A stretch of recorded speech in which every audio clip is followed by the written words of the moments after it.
caloric deficit. So that's the main thing, is being at a caloric deficit. Yeah, to be able to lose. Yeah. And you want to explain what a caloric deficit is for the Bromingos? So you have your average for like your BMI, I think it is. Your TDEE or your is what your main focus is the total J's energy expenditure. Yeah.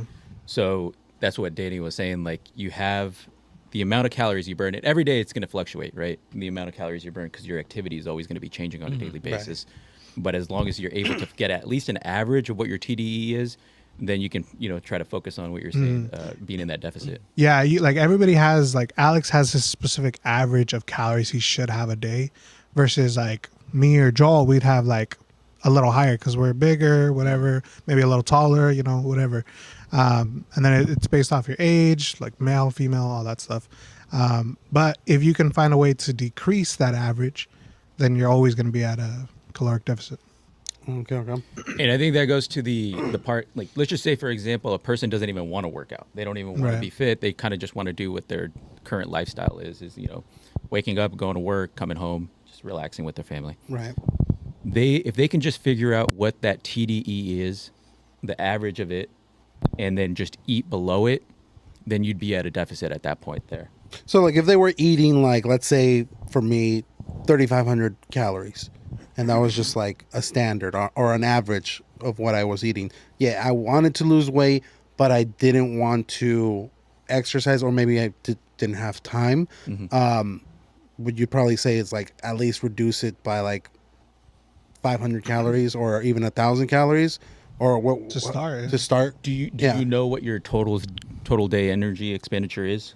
No, I don't. I was just giving that as an example. If you find out, let's just say that it's that you're burning about 4,000 calories a day. Right. Let's just say, for example, then the 3,500 calories would still work because you're at a deficit of 500, right? Right. So if it's maybe 3,000, then you would have to cut it below the 3,000 if you're eating on an average of 3,500. You just have to eat less. Yeah. Exactly. So in other words, or healthier, because you could be eating like McDonald's, and that's a lot of calories, but you could be eating more fruits. That's going to probably outweigh the amount of calories that you're actually taking over like a McDonald's meal, right?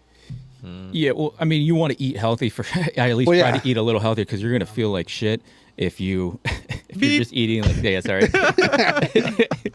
You're going to feel like you're going to feel really bad if you're just eating McDonald's. Right. Still keeping it under the 3,000 calories, but eating like fast food on a daily basis, yeah. So I don't know what the average is for like a male 20, I think it was like 24, 20, whatever. But I was allowing I think I was like at or under 1,200 calories for me. So I don't know if that's a lot or a little bit. Like, that's a little bit, because it's like on average it's 2,000 recommended calories. So yeah, I was like, and I was kind of counting. I wasn't like going through each one counting, but I was kind of looking at, okay, this is 200 calories, this is 400, and I was like at or below 1,200. I think usually per day. For somebody that's trying to figure it out, there's calculators. You just Google TDE calculator and you'll find it. And it's going to enter you're going to enter your age, your current weight, and your height. And it kind of gives you an idea. It'll give you a recommended calorie that you're supposed to be taking. And then maybe if you know how much you're actually, like, I think, what is it? Under Armour has the app where you can put in your meals, right, and then it'll tell you what exactly your calories you ate for that day. And then you could probably use that on the calculator to determine, like, okay, so I'm eating this many calories. If I reduce it by this much and I know I'm burning this much, I could pretty much be at that caloric deficit. Right, exactly. Like it's a macro calculator. Oh, a macro, okay. Yeah, where you put in like the type of food and stuff. Yeah, there's a bunch of apps that'll do that. To really get like an accurate gauging of how many calories you're burning. I mean, a lot of people have the Apple Watch, or if you're using a Fitbit, they all tend to be pretty accurate, like at least like the known brands.